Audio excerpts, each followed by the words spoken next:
పద్దు, ఈ స్వీట్స్ తీసుకో. ఏంటి మెగా స్పెషల్? మా హస్బెండ్ నాకు ఇష్టమైన వర్క్ చేయడానికి ఒప్పుకున్నారు. కంగ్రాట్స్.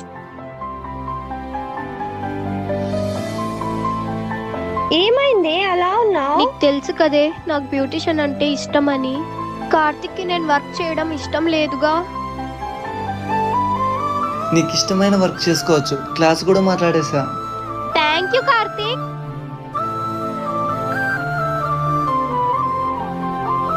కార్తిక్, క్లాస్ ఎలా జరిగింది? బాగా జరిగిందండి. కానీ వాళ్ళు కొన్ని ఏదో చెప్పారు, అది ప్రాక్టీస్ చేయమన్నారు. బాగా ప్రాక్టీస్ చేయి. రండి. ఏమైంది వీళ్ళకి? ఏ పద్దు, ఏమైందండి? ఏంది ఇది? వాళ్ళు ప్రాక్టీస్ చేయమన్నారు. నీ అబ్బాయి ఇట్లా చేస్తారని మిమ్మల్ని ఇంట్లో ఉండమనేది.